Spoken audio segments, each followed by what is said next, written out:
Buenas tardes a todos, bienvenidos a este acto, tanto a aquellos que habéis tenido la gentileza de desplazaros y de acompañarnos presencialmente en esta sede de Sevilla del colegio, como también a todas las personas que nos siguen online. Siento una gran alegría y también profunda gratitud al tener esta oportunidad de acoger en el Colegio Notarial de Andalucía y en esta, que es su sede de Sevilla, este acto de presentación de la última obra de nuestro queridísimo compañero Isidoro Calvo Vidal. Isidoro es de esos notarios muy queridos por el notariado. Es un notario querido, respetado y admirado por todos porque él se ha hecho acreedor de ese tratamiento. Isidoro es de esa persona que, además de ser buena persona, que es lo más importante siempre, le une a esa condición la de gran notario, la de gran jurista y la de jurista que tiene la generosidad de compartir parte de su tiempo, y una parte importante de su tiempo,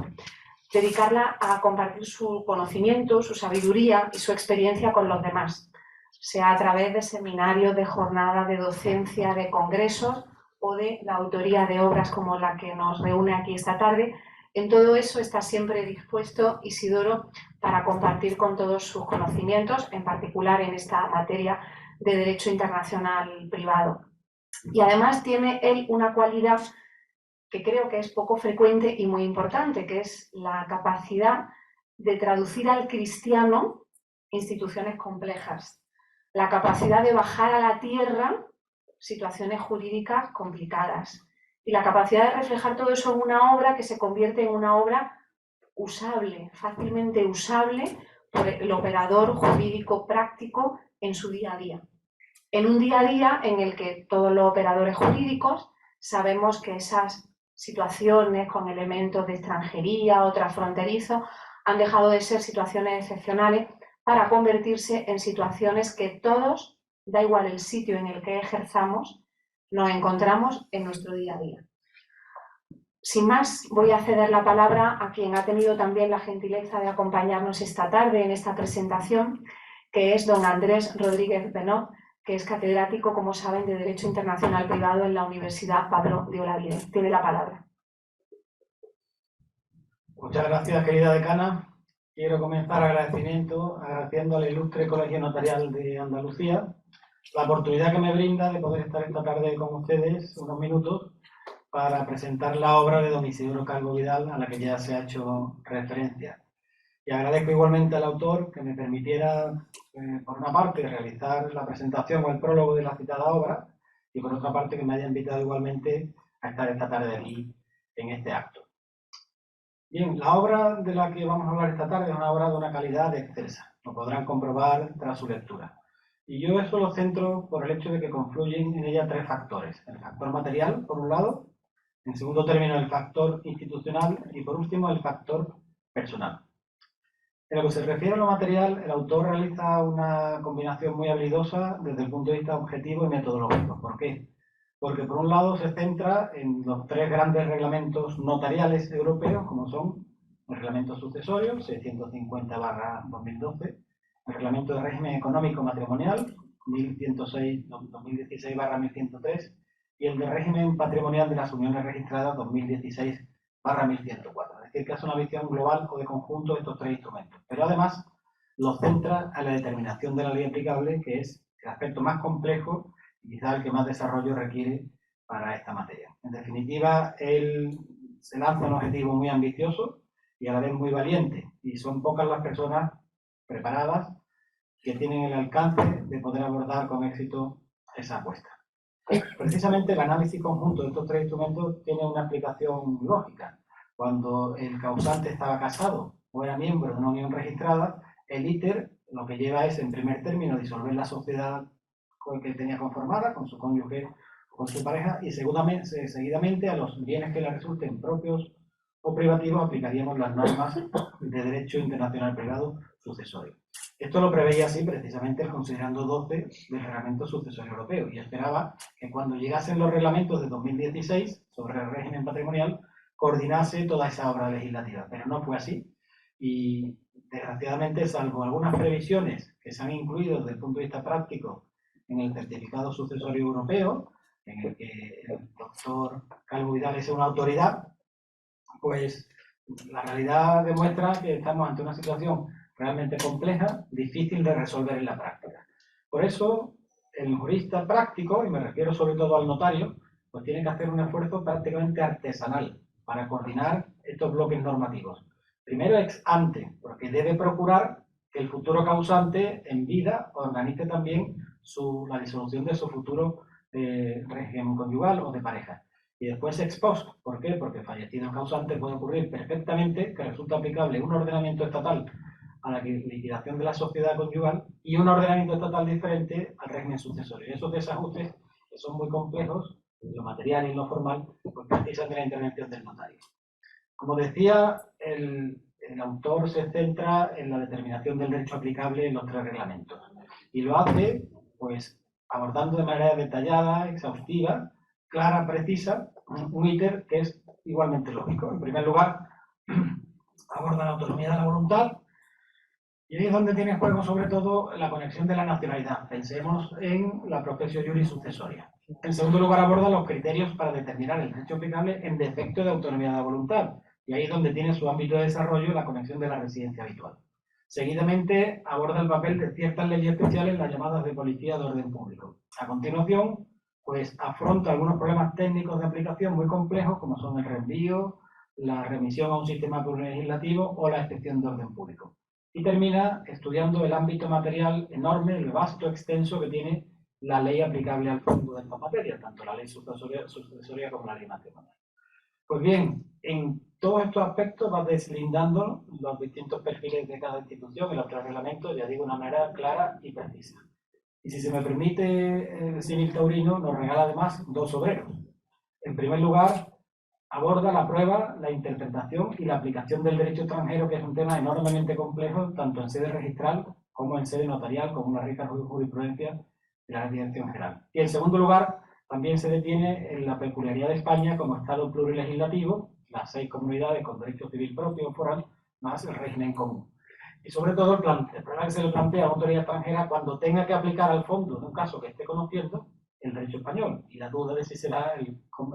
foral de una comunidad o si será el común. Este tema ya, digamos, estalla en materia de uniones registradas por el canon normativo de nuestro reino.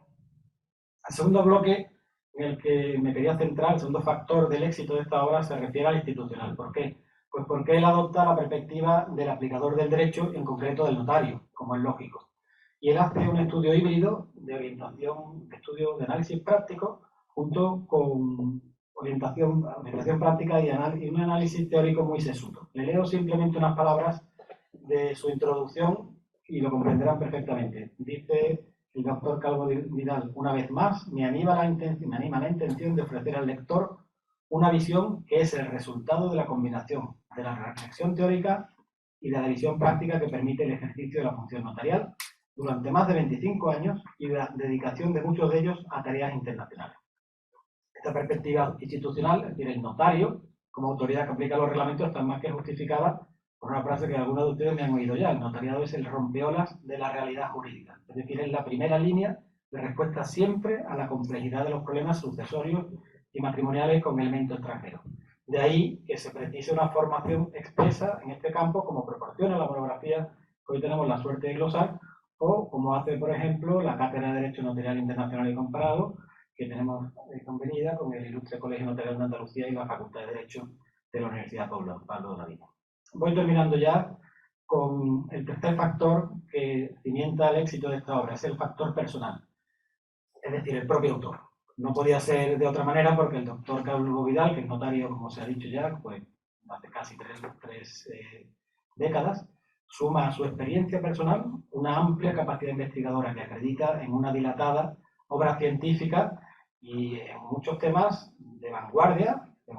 aspectos rompedores para la profesión notarial, como fue en su momento el certificado sucesorio europeo, o más recientemente la digitalización de la función notarial. Él adopta una atalaya privilegiada para este estudio en gran medida por su participación en foros internacionales. No en vano es delegado para asuntos de la Unión Europea del Consejo General del Notariado en España y es también consejero de la Unión Internacional del Notariado Latino. De esa manera, la obra del doctor Calvo Vidal se enmarca en un conjunto de notarios españoles que acaudillan la creación de un derecho internacional privado notarial europeo desde hace muchos años de manera ejemplar y admirable. No voy a entrar, como comprenderán, en el contenido de la obra, pero sí que me permitiré el lujo de abordar dos de las muchas cuestiones complejas que la afronta. La primera es la exitosa distinción, a veces muy confundida, entre el ámbito territorial de aplicación de los reglamentos, es decir, las autoridades de qué Estado los aplican, y la eficacia universal omnis del derecho señalado aplicable por los reglamentos, es decir, la peculiaridad de que el ordenamiento señalado se aplica aunque sea el de un Estado no parte. Eso es lo que provoca precisamente que las normas de conflicto de origen patrio en este caso, los preceptos de los apartados segundo, tercero y octavo del artículo 9 del Código Civil, pues salvo en aspectos muy específicos prácticamente estén derogados o sobrepasados por los reglamentos europeos. Y otro tema complejo, discutido, que él aborda además, discutido digo en la doctrina y en la jurisprudencia también, son los pactos sucesorios, en particular los otorgados por extranjeros residentes en territorio de derecho foral. Todo esto a raíz del famoso caso Krull, resuelto por la sentencia del Tribunal Superior de Justicia de las Islas Baleares de 14 de mayo del 2021 en contra de la opinión de la Dirección General de Seguridad Jurídica y Fe Pública. De hecho, ahora hay un caso abierto de otorgamiento también de pacto sucesorio de nacional francesa ante notario gallego,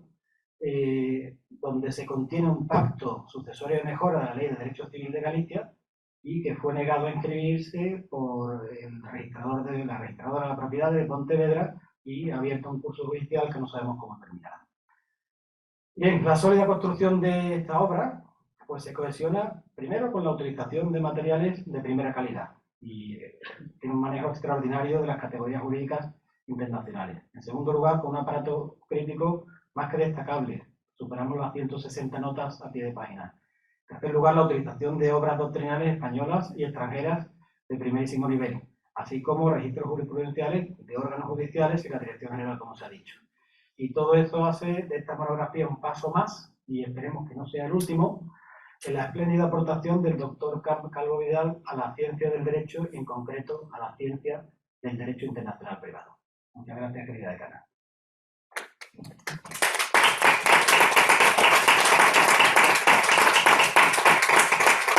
Muchas gracias, Andrés. A continuación tiene la palabra el autor, don Isidoro Calvo Vidal. Muchas gracias, Teresa. Muchas gracias, querida decana. Sean mis primeras palabras de agradecimiento al Colegio Notarial de Andalucía por acoger este acto para mí tan entrañable de presentación de mi último libro, y especialmente a su decana por el entusiasmo con el que desde el primer momento acogió esta idea. Son varias las razones para que sea precisamente este colegio el marco para que sirva de marco a esta presentación, y si me permiten destacaría dos de entre ellas. En primer lugar, el 15 de noviembre de 2012, en la inauguración del curso de la Academia Granadina del Notariado, pronuncié en la conferencia la función notarial en el marco de la nueva normativa europea en materia de sucesiones, la primera de otras que después vendrían sobre esta misma materia y que terminaron dando lugar a la citada monografía El Certificado Sucesorio Europeo, publicada en 2015, y finalmente a la obra que hoy aquí se presenta. El camino iniciado en Granada termina así en Sevilla, y en ambas ocasiones ante el Colegio Notarial de Andalucía. En segundo lugar, mi gratitud al profesor Andrés Rodríguez Benot por su generosidad a la hora de aceptar mi solicitud para redactar el prólogo de este libro, por cada una de las palabras puestas en esas páginas y por las que acaba de pronunciar, y que, como se habrán dado cuenta, son sobre todo fruto de la amistad y de la relación que bien ejemplifica la que en el tiempo y con extraordinaria fecundidad se mantiene entre la universidad y el notariado. Mi agradecimiento también a la editorial por su confianza y a todos ustedes por su amable presencia de esta tarde. Si en sus inicios el proceso de construcción europea fijó su atención en la superación de las barreras económicas de los Estados miembros, a partir de la afirmación de la Unión como espacio común de libertad, seguridad y justicia, han venido dándose pasos decididos para la consolidación de la Europa de los ciudadanos. Entre esos pasos, entre esas realizaciones concretas a las que se referirá Robert Schuman en su declaración de 9 de mayo de 1950 como la manera de hacer Europa, se encuadran en los 3 reglamentos que son objeto de estudio y reflexión en este libro.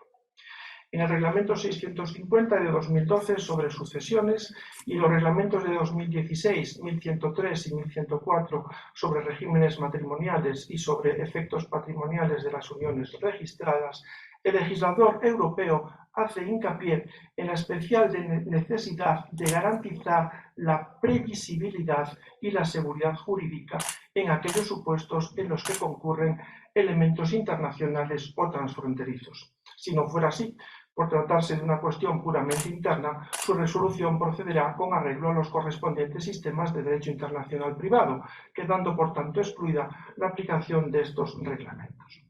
A esta previsibilidad y seguridad jurídica están consagradas también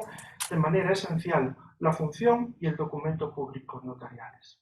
La primera de las tareas que el notario aborda como jurista práctico es la determinación del concreto ordenamiento jurídico que ha de regir el supuesto sometido a su consideración.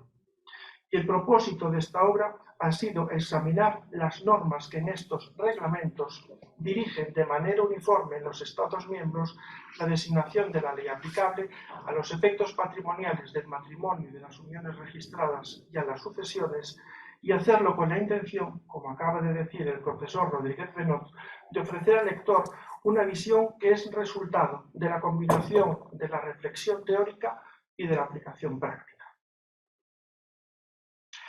El constante incremento de las relaciones jurídicas con elementos o con presencia de elementos extranjeros, en justa consonancia con el considerable aumento de la movilidad geográfica en las sociedades modernas, motivó que al tiempo de la transición entre los siglos XX y XXI, las instituciones europeas fijaran como una de sus prioridades la necesidad de adaptar normas destinadas a resolver los problemas derivados de la coexistencia en los Estados miembros de diferentes leyes y jurisdicciones, señalando precisamente como campos prioritarios de actuación los regímenes matrimoniales y las sucesiones. Ciertamente, no es tanto en la pluralidad de regulaciones sustantivas del derecho de familia y del derecho de sucesiones, verdadero reflejo de la peculiar idiosincrasia de cada comunidad, sino más bien en la diversidad de criterios establecidos para la designación del ordenamiento jurídico aplicable en cada supuesto, donde habría de radicarse la especial complejidad que plantea la resolución de los mismos cuando estos presentan elementos con repercusiones transfronterizas. Y 2 son las medidas de las que se ha servido básicamente en esta materia el legislador europeo.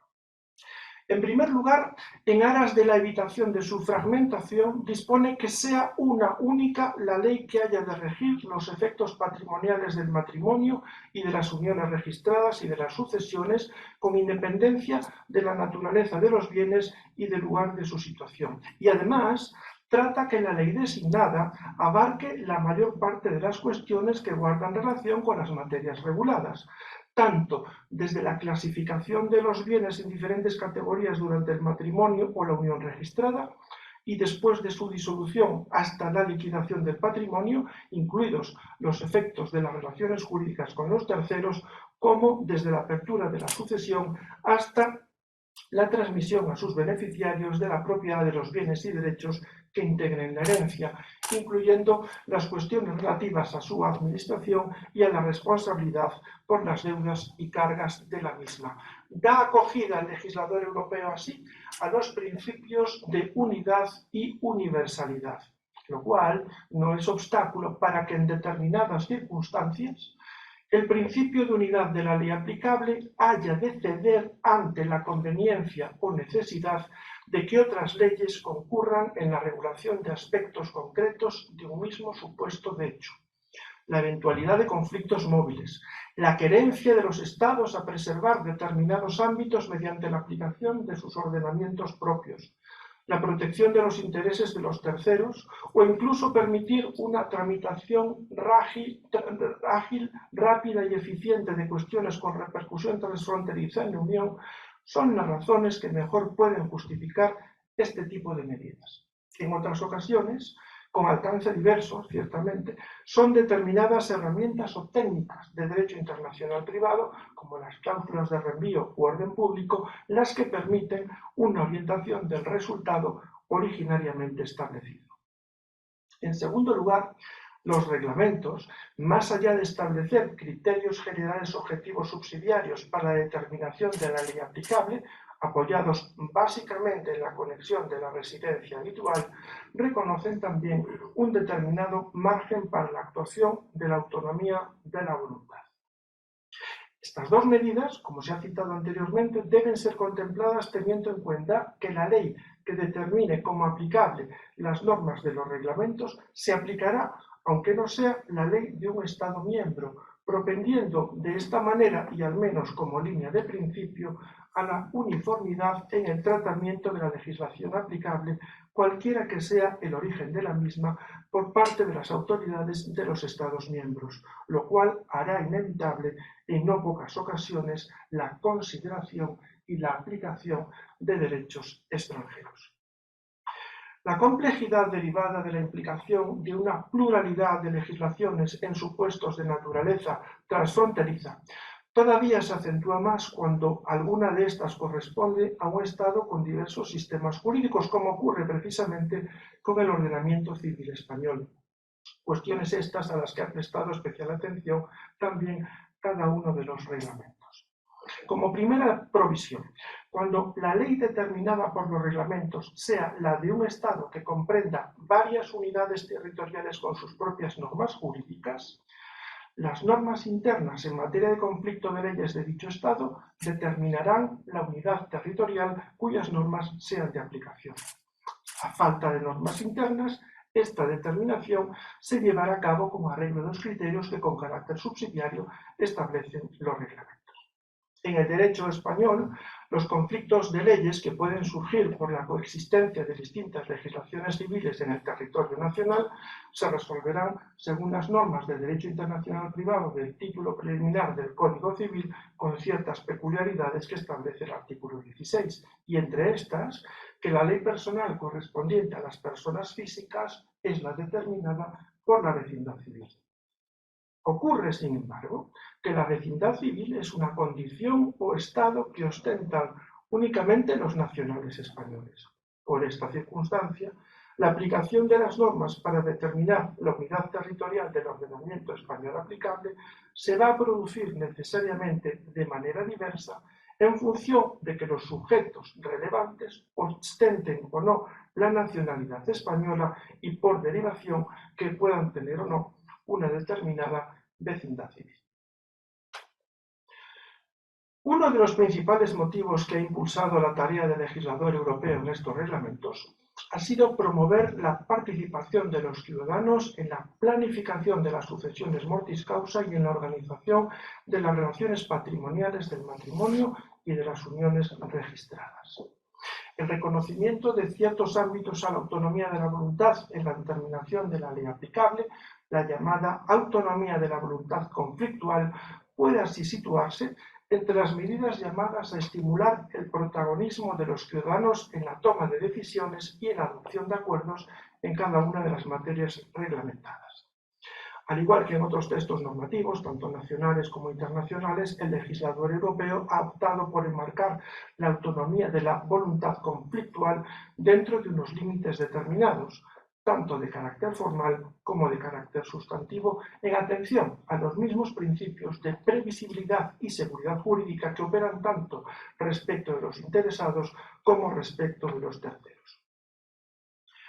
Desde un punto de vista estrictamente subjetivo, las razones motivadoras de la preferencia de un determinado ordenamiento, que pueden ser de índole muy diversa, pero pueden señalarse dos que tienden, a mi juicio, a destacar sobre los demás.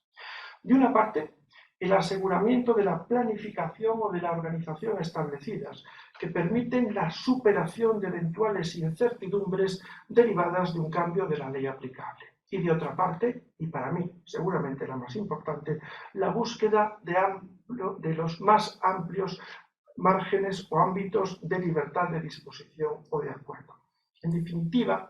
La autonomía de la voluntad conflictual lo que permite es señalar el marco ordinamental dentro del cual se pueda desarrollar la autonomía de la voluntad material o sustantiva.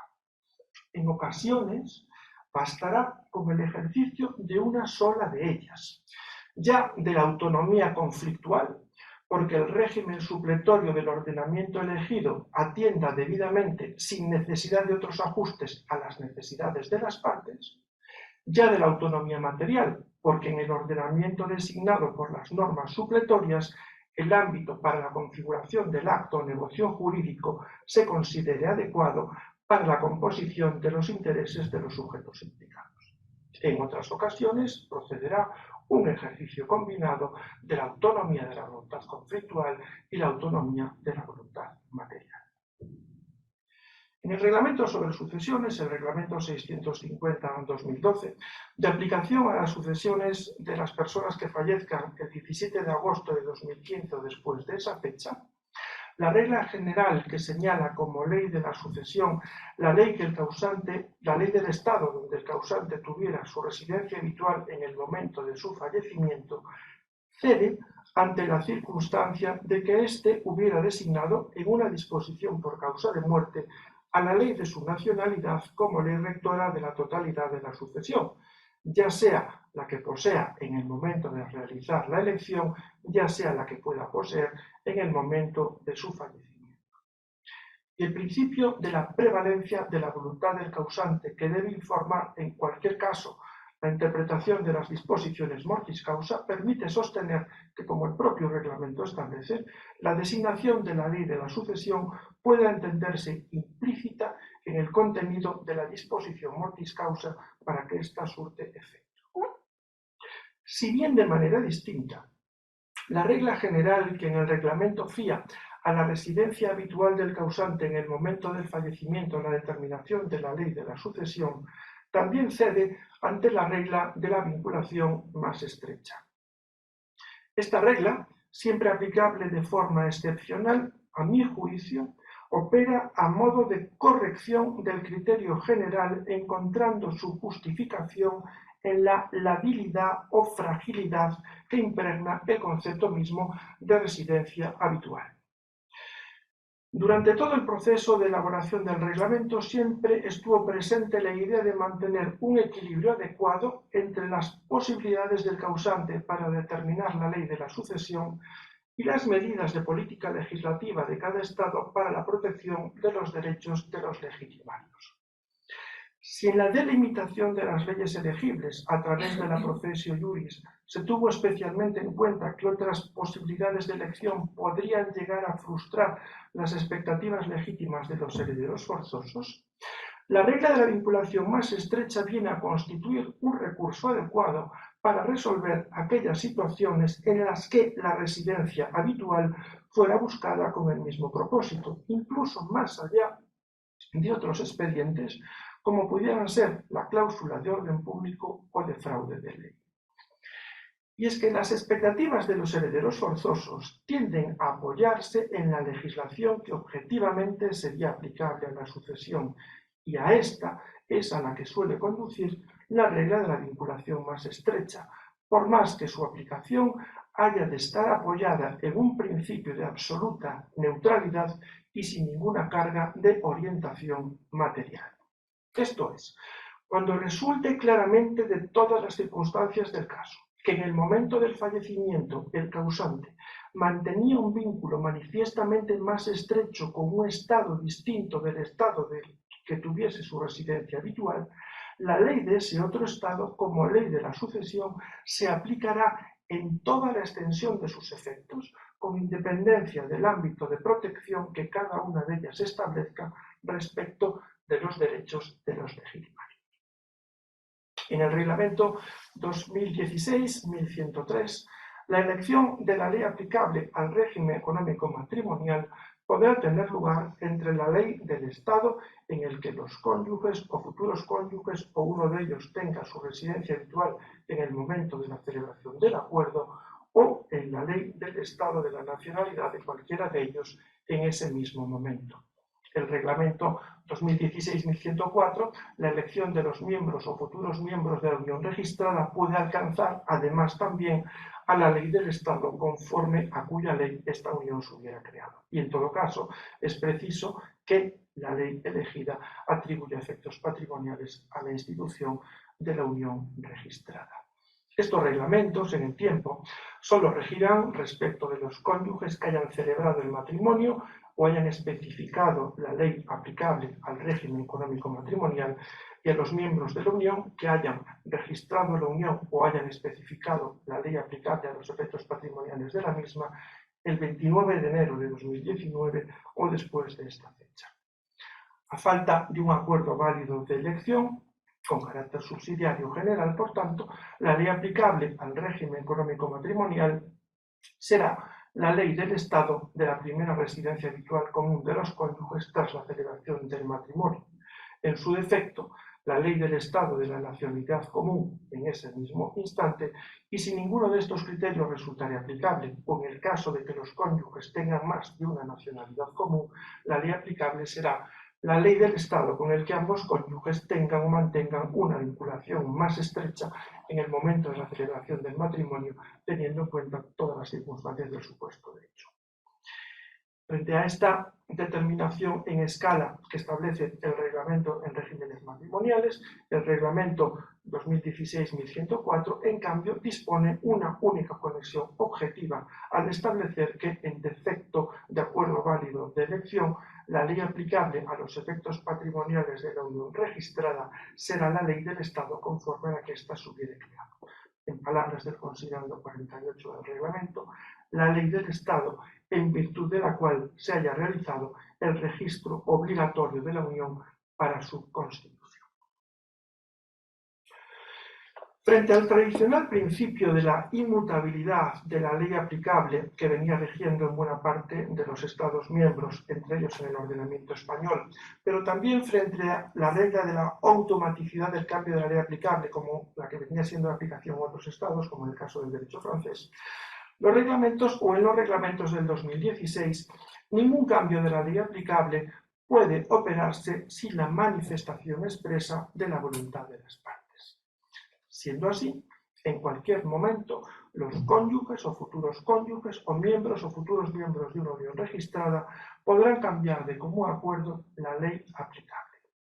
El cambio podría resultar también de un acuerdo que se limite a dejar sin efecto una determinada elección, de tal manera que recobre su vigencia una elección anterior o que se aplique la que corresponda en defecto de elección de las partes por aplicación de los criterios objetivos establecidos en los reglamentos. Según estos,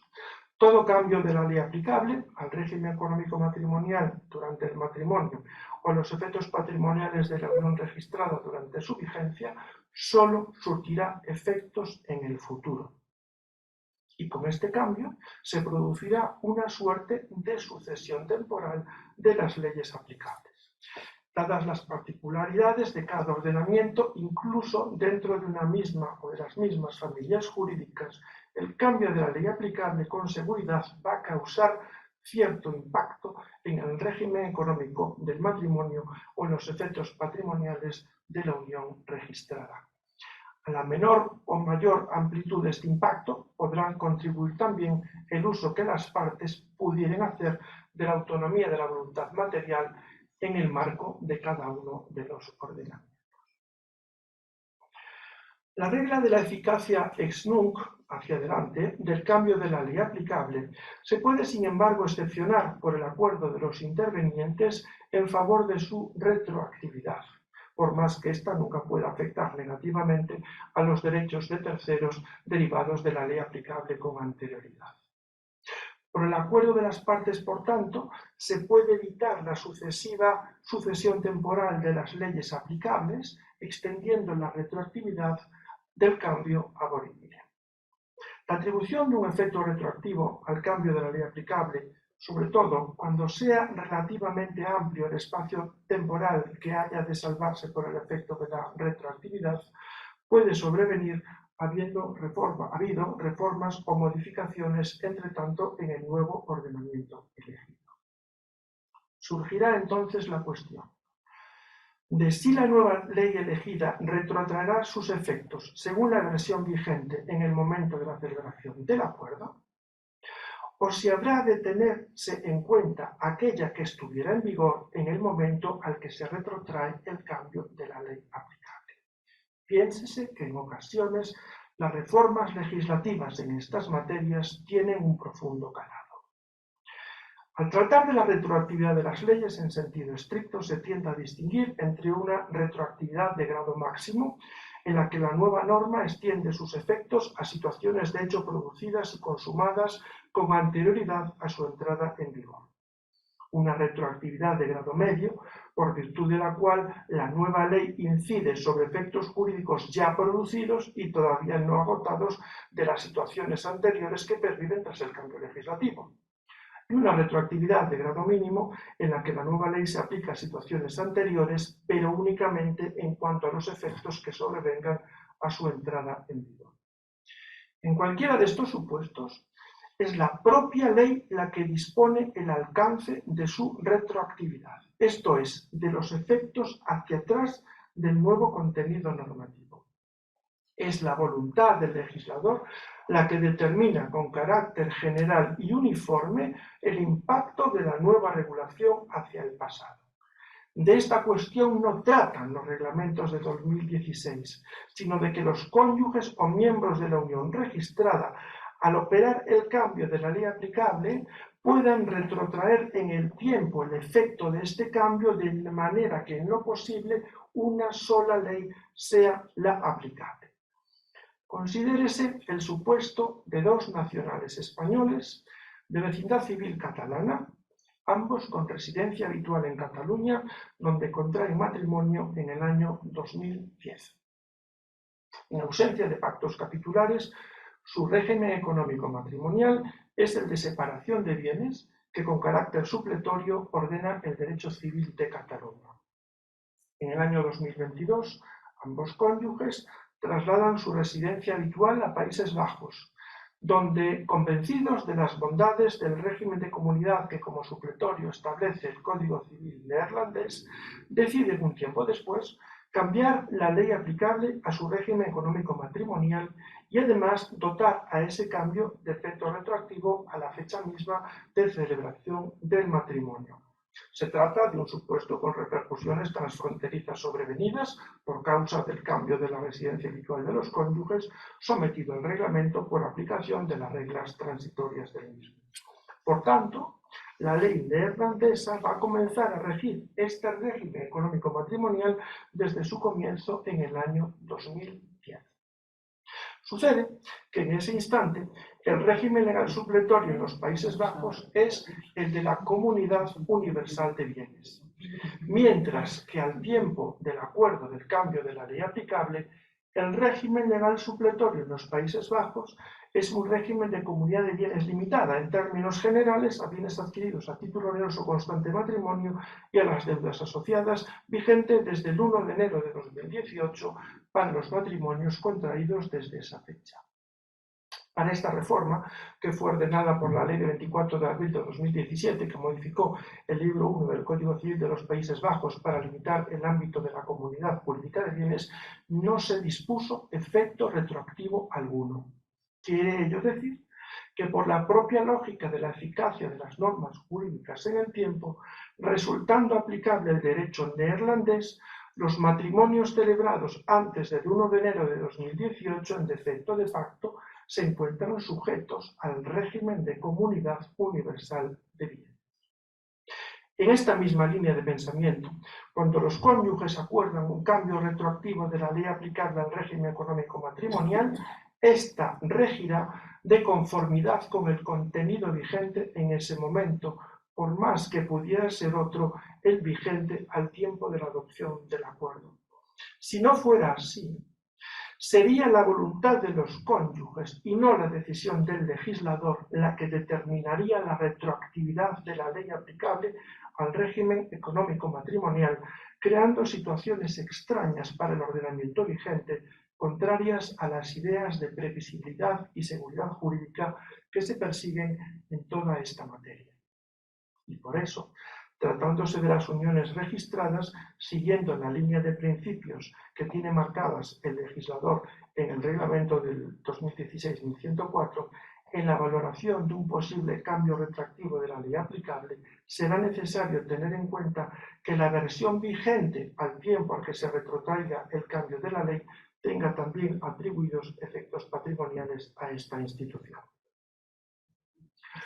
También es preciso considerar que las leyes elegibles lo son en tanto que en los cónyuges o miembros de la unión registrada concurre alguna de las circunstancias que los reglamentos establecen y que se refieren con carácter general a un momento concreto y determinado, el de la celebración del acuerdo de la elección de la ley aplicable,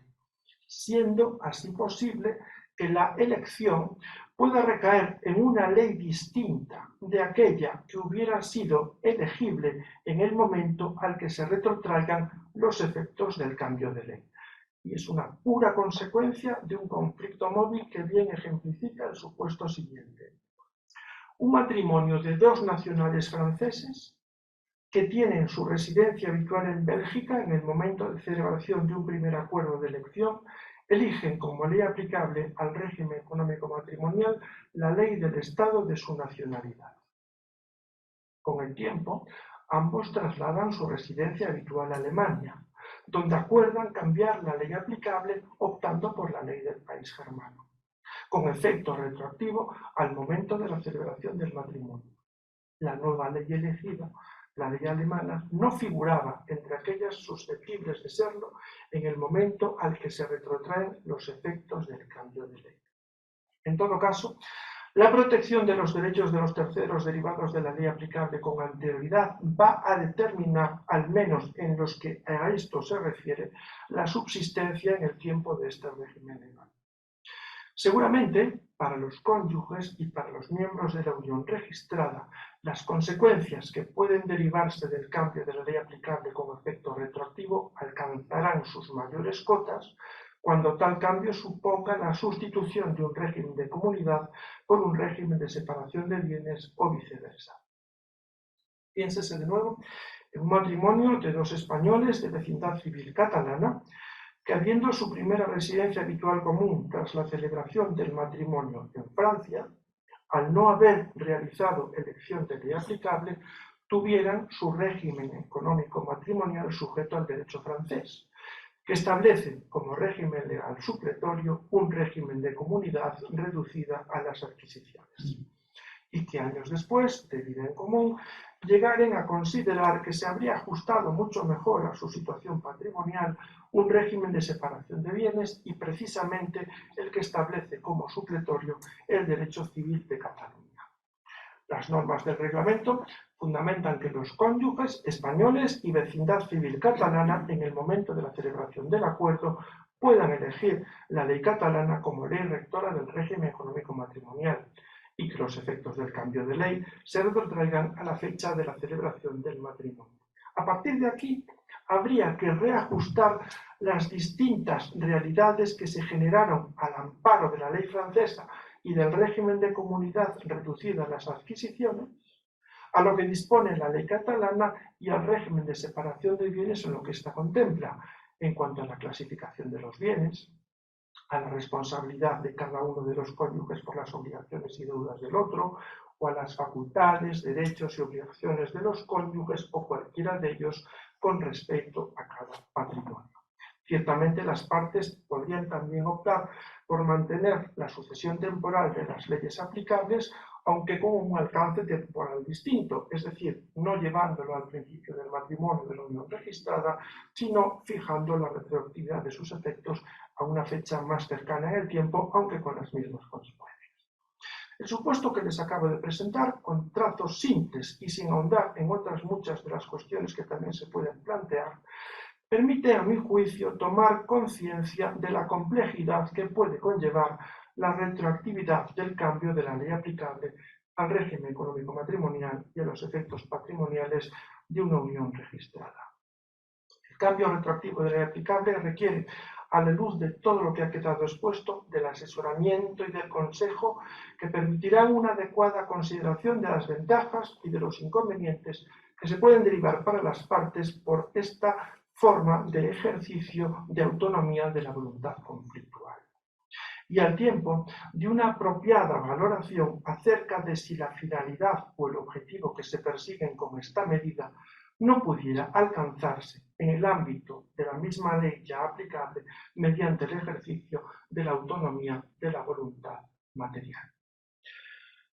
Para profundizar en estas y otras muchas cuestiones a la hora de afrontar el estudio y la aplicación en la práctica diaria de las normas de los reglamentos en materia de ley aplicable y de las cuestiones directamente enlazadas con ella,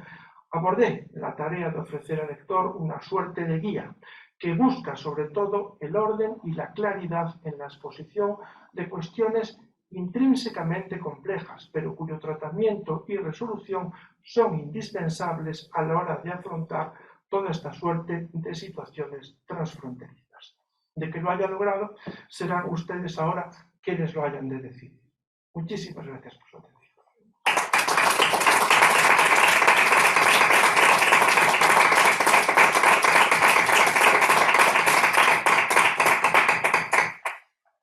Creo que resulta evidente después de la intervención de Isidoro